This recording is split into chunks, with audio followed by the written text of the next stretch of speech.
objectives para dito sa dalawang junglers natin. So masusubok talaga ang Team Liquid PH dito. And for Aurora, ano kaya yung ipapamalas nila, lalong-lalo na they're eyeing for that 9th win streak para dito. Pero ano kaya muna yung mapa natin? We are gonna be having the expanding rivers. So mas makikita natin dito yung mga mas sama-samang teamfights, lalong-lalo na sa early game. Alam mo, nakakainis dyan kapag sa expanding rivers. Actually, kahit sa river lang, yung river flow lang, hanggat buhay yung pagong, hanggat buhay yung objektiba, gagalaw ng gagalaw at mabilis kayong tumakbo. Lalo na ngayon na lumawak ang sakop na itong river na to, talagang babahain ang Land of Dawn. Lalo't papasok na tayo sa drafting. Sobrang pinpoint ng Farsaban from Coach Master the Basics. Expanding rivers, mabilis sumikot yung Farsa. Kahit walang expanding rivers, mabilis yan.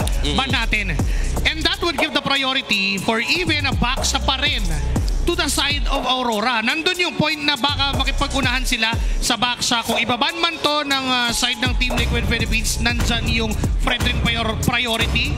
Or baka nga may Harit pa silang lutuin agad-agad. Wow, possible first pick Harit, 'di ba? Pero natanggal yung Baksa, so may Fredrin, meron nga ding Kalea na pinaglalabanan din talaga ng dalawang teams natin. And also yung sinabi ni Wolf, baka may lumabas nga na Matilda. Ano bang masasabi mo, Joshi, dun sa Matilda? Lalong-lalo na we have an expanding rivers, pero tama ka, first pick Harit para dito sa Aurora Gaming. Iba talaga yung ibibigay nilang domination dun sa laning phase for Doming Kite.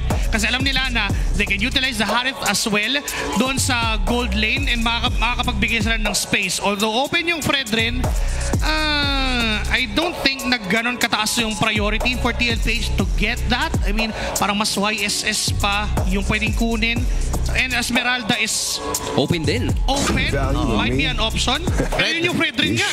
Bilis, no? Para naman sa labanan ng objectives. So, willing silang ibigay yung Eason Shin papunta kay Demon Kite, pero nandyan din yung Kimi na pinoint out din ni Wolf na this is gonna be a hero na i-contest talaga ng dalawang teams natin. Ang ganda na ito sinet up talaga itong Fredrin ito para sa Kimi, no? Kasi ang hirap nga naman talaga abutin itong Kimi, lalo na isipin mo, mayroong nakabantay na Fredrin, may taunt, may pag binabanata mo, napupuno yung crystalline armor. Baka kayo pa yung madali, pero may mga option dito ang Aurora. Pwede ata sila kumuha na kagad ng XP. Actually, sila nga yung pwedeng mag-XP prayo. There goes the YSS. Nawala po. Now, XP is an option for TLPH. If not, they can get the Matilda right away. Oh, pero Sisi, ang ipaprioritize nila dito for Sanford. At kung mapapansin natin yung mga heroes nila dito, especially yung mga EXP laners, talagang makakapag-set sila ng tempo dito. Early game pa lang. Kayang-kaya na ng dalawang EXP laners natin. But going to the ban, tatanggalin ng Novaria ni Yue. Alam mo naman, pag Novaria, tatatak mo na rin na yung pangalang Yue dyan. Men, napanood kasi nila yung laro ng Rora against Onyx Philippines Ibang klase talaga bumitaw at umisnipe itong si Yue. Ano kaya mga magiging next na bans? Well, for the side of Aurora, they could ban heroes for Oheb, Granger, and Moscow, or even Claude pa nga yung mga pwede. Pero may chance na Bane pa yung tanggalin. Oh, dahil sa nakita nila kay Oheb kahapon with that Bane, and hindi naman na problema yung marksman dahil may Kimi naman na. Oo nga pala Pero alam mo, base dito sa mga nakikita natin, alam mo malaki pa kayong potensyal na makakita tayo ng Obsidia dito na in-open na at nagamit na nga ni Shizu kanina doon sa ating unang match. Dahil ang ganda isipin mo, ang hirap gumalaw yung Harit. Daming Hindi rin basta-basta makakatakas yung YSS, di ba? Ang dami kasing dash ng mga heroes dito from Aurora Gaming. At hindi nga malabo na makita ulit natin yung isang Obsidia. Now, for the last ban, si Oheb pa rin ba ang target dito ng Aurora? Instead of banning out a hero for Oheb, they went for that Franco. Now, open pa rin yung Matilda kay JP. But I guess Kung kukunin nila, kunin na nila ngayon. Even yung Kalea, still open. Oo. At hindi nila pinaprioritize. Now, for the Red 4, para dito sa Team Liquid PH, pwedeng kay Oheb o pwedeng mamaya na yung kay Oheb, kay Dad muna. Wag muna. I think maganda talaga yung Kalea kung iisipin mo dito. Wala nga lang magiging partner, pero ito na yung Obsidian, pre. Sabi nila, tago muna natin yung hero ni Dad. Up against that Harit, it's good. Pag tinamaan ka ng ulti nung Obsidia, kung wala kang Purify, hindi ka nagagalaw at so hindi mo na magagamit yung Zaman Force mo. And if you are the YSS, pag tinamaan ka ng ulti ng Obsidia, wala kang Trace Test, you're very vulnerable enough dun sa CC and sa Fredrin, and that's a lot of crowd control. So, maaapektuhan yung objective game ng Aurora. What's left for them right now is to pick some heroes for light. Kalea is good against the Obsidia. Force mo lang yung Purify, wag mo lang bigyan ng Flicker or wag mo lang bigyan ng ibang spells away. And for Yue, Grab pa rin para kay Knight for the zone for the early game. Wow!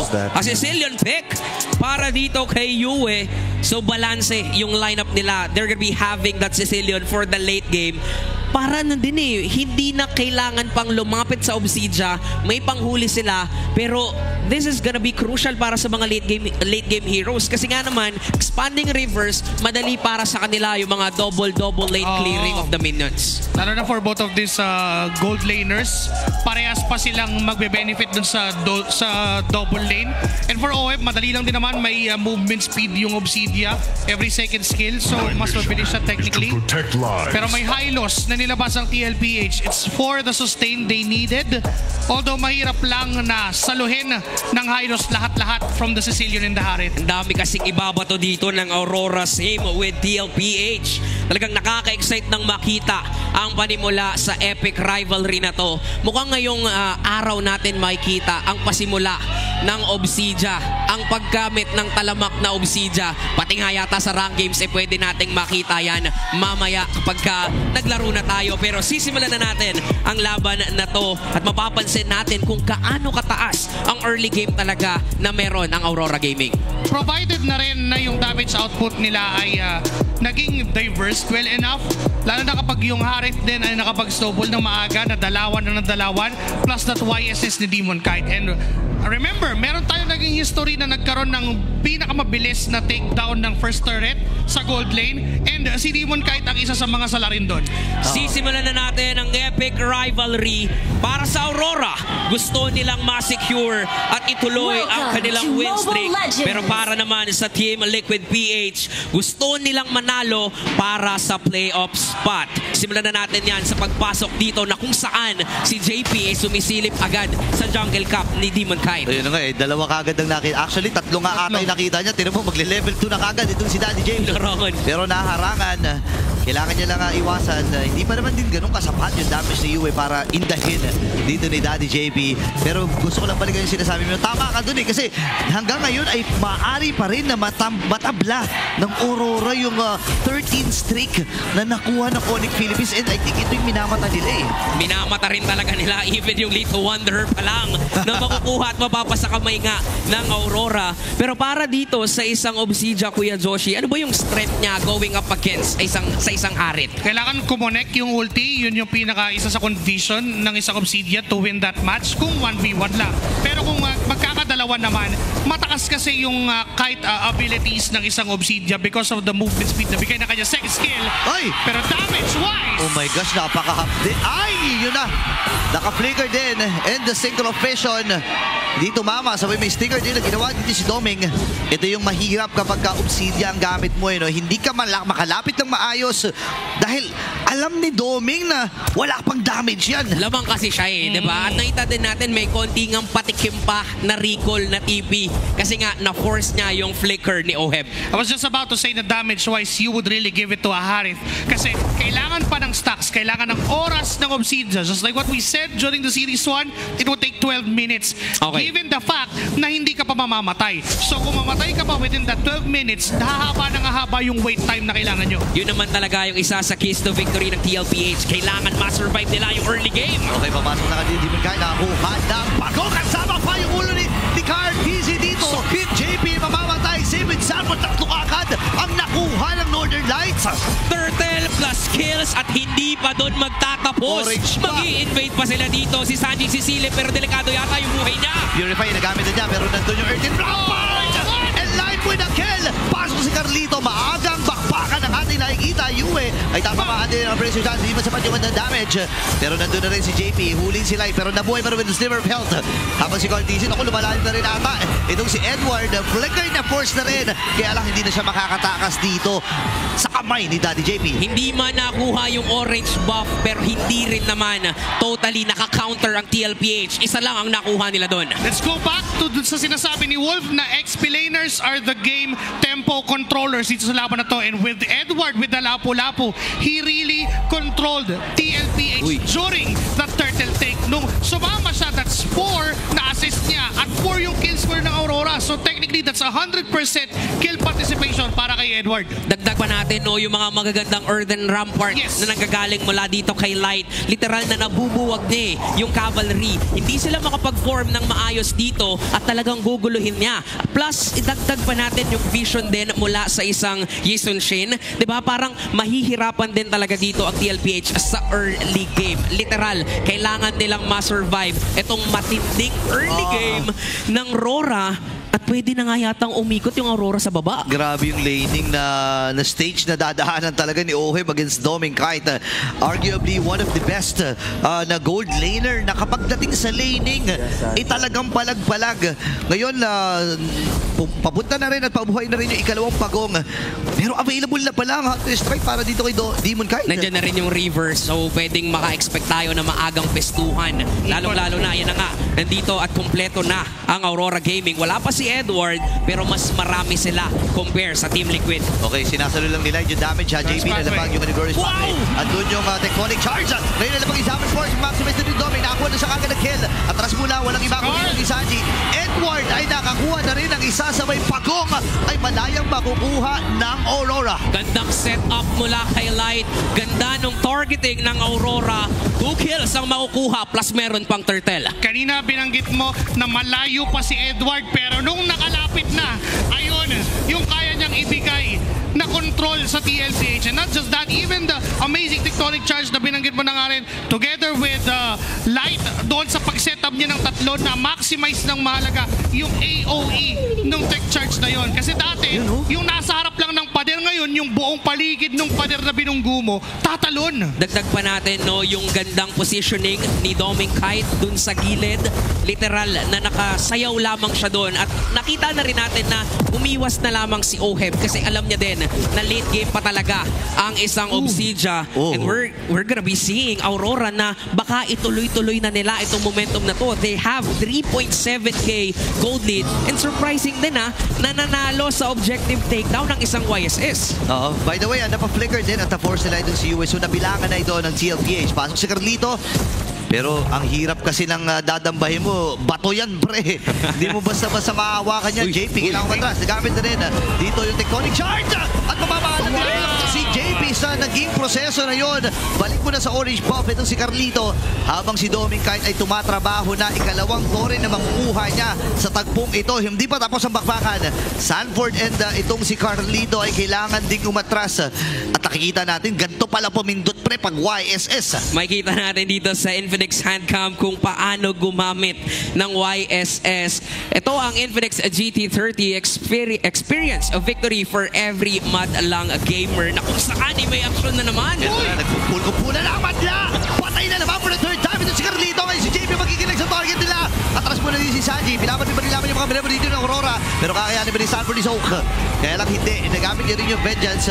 Atras muna sila dito. Napakabilis ng rundown na inilalatag dito ng Aurora at maaari pa nga mabasag yung Tori sa gitna. Normally, it's safe to say na kapag may objective, lamang yung Fredrin sa YSS. But because of Aurora targeting Carl TC every single time na may objective, hindi nila pinapabayaan na mawala sa paningin nila si Carl. In fact, binibigyan nila at sinusubukan nilang patayin. We have to give it to Light and Edward. Getting those crucial setups na kapag alam nilang kaya nila, bibigyan at bibigyan agad. The moment they saw JP dun sa top lane kanina, tech charge, mountain shocker, perfectly layered crowd control, tapos yung damage ay enough. Nung nakita ngayon si Carl TZ, gano'n na rin yung ginawa.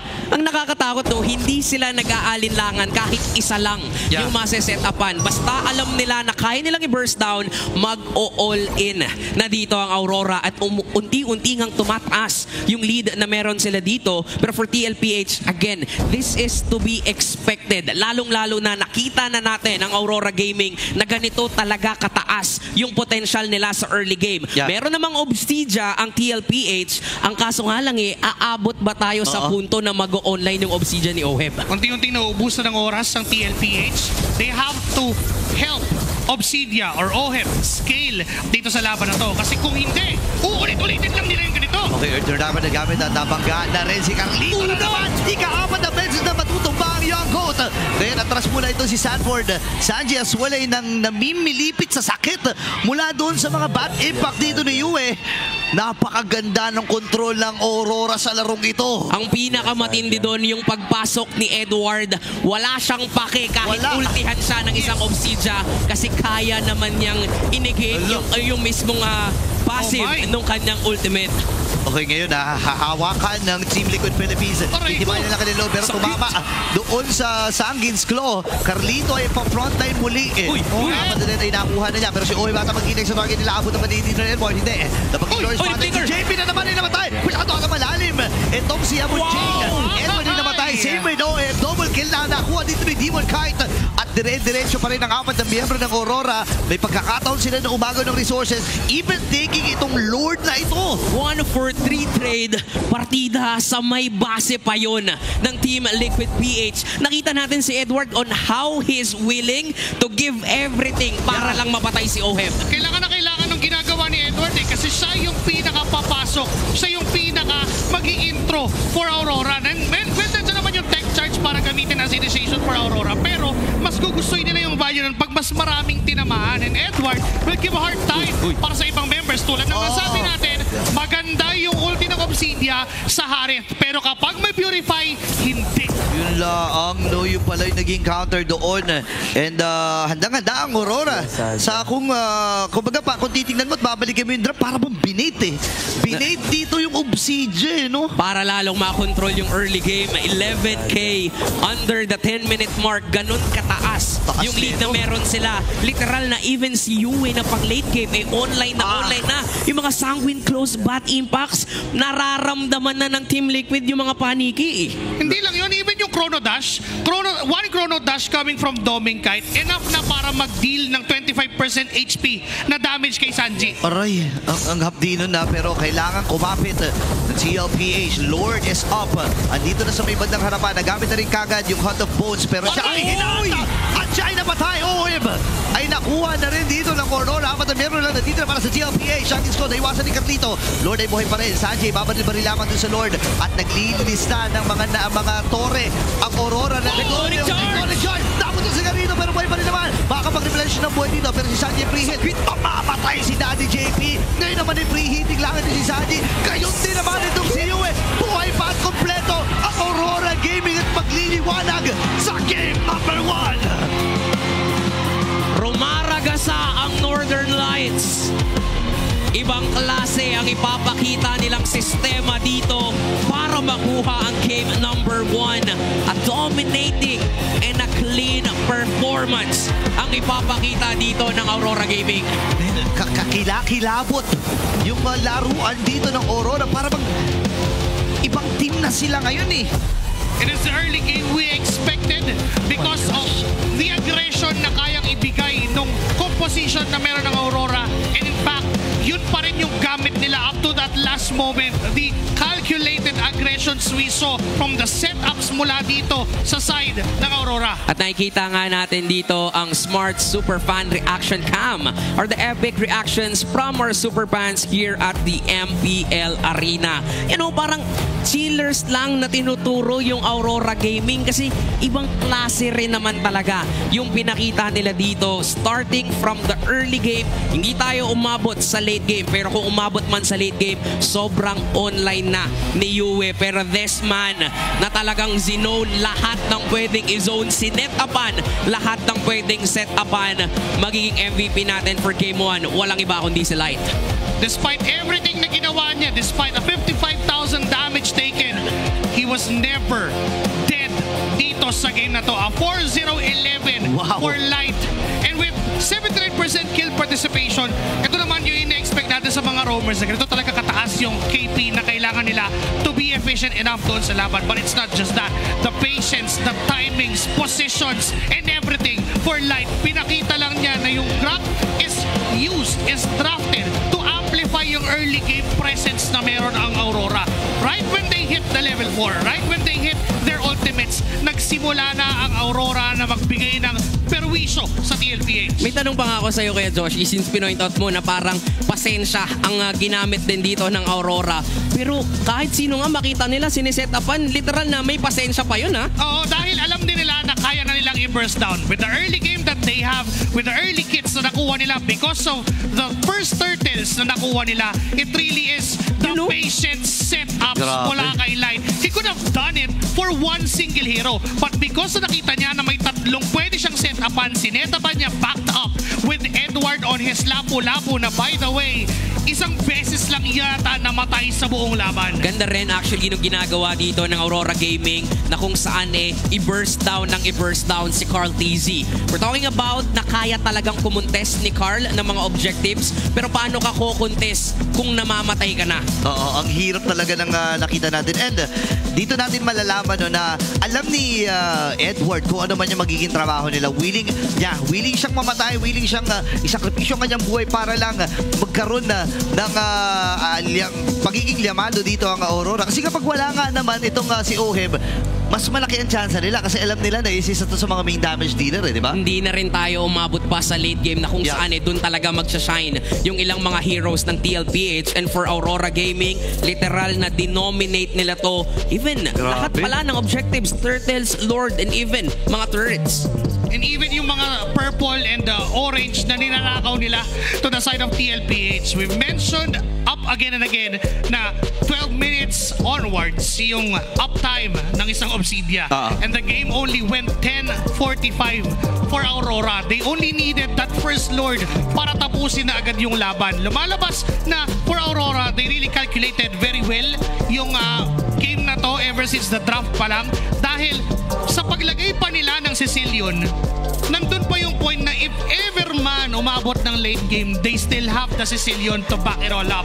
But because of them, sobrang bilis ng pag-scale. Remember, Sicilian na hindi namatay, 2014, with those items, babakat talaga kay Carl TZ. And kinakailangan naman talaga ni Carl TZ na siya yung mag-frontline, siya yung nasa gitna ng laban kasi he has to contest for the objective. At si Edward lang pala ang namatay dito sa side ng Aurora. Talagang mapapansin natin on how he is willing to give up everything para lang makasecure sila ng kill, para lang mas manalo sila doon sa mga objectives, especially sa mga team fights. Kaya nga mataas din yung kanyang damage taken dito, pero the MVP for this game, si Light, ang taas din nung damage na na-deal niya against Team Liquid. 23k, bukod pa yung mga yung mga binubuo yan ng mga concussive blast na bumotok, diba? And at the same time yung kanyang pa-mighty swing kasi hindi lang naman isa lagi yung tinatamaan nun. And maganda sana yung Kimi pick from Sanji. Maganda na nakapag-provide siya ng consistent damage output from TLPH. Pero dahil hindi siya makagalaw because of the ginagawang control na meron ang side ng Aurora with Edward and Light, napipilitan siyang mag-reposition and hindi rin niya nagagawa yung damage na kailangan niyang ibigay when in fact mas ano pa nga na second pa nga si Sanford sa damage dealt for TLPH dahil siya yung nalilibre. Although malibre man siya, hindi niya kayang magbigay ng enough damage sa isang Harith o sa isang Sicilian dahil ang layo din nila. Ang dami kasing frontliners dito, no? At alam na alam ng Aurora Gaming paano nila pagsasaluhan yung mga damage na ibabato ng Team Liquid PH. Literal na shinutdown ng Aurora yung early game at hindi na tayo pinaabot pa sa late game kasi alam din naman nila na taking time bomb to sa kanila kasi double marksman setup pa rin ang meron dito ang TLPH. Pero Demon Kite na sobrang grabe siya kung mag-farm, grabe din siya dito na mag-deal ng damage against Team Liquid. 55.3k damage dealt. That's 50% of the damage taken ni Carl TZ sa kanyang Fredrin. That just goes to show na si Demon Kite ang target niya dito, si Carl TZ palagi. Para manalo doon sa advantage sa objective guarantee na sinasabi natin ng Fredrin over the YSS. Paano magkakaroon ng lamang yung Fredrin kung on the first place pala papatayin na siya ng YSS at ng Aurora? Ibang klase rin kasi talaga yung pinamalas dito ng ating BPI Rich Guy na kung saan pinag-uusapan nga din natin off stage na yung junglers talaga ngayon pagka nabigyan mo talaga ng space ng farming, sila pa yung mas mataas yung chance na mag-snowball sa mga laro. Lalo na yung mga ganitong klaseng hero, no? Yung mga Joy, yung mga YSS na snowball talaga no? Death ball talaga.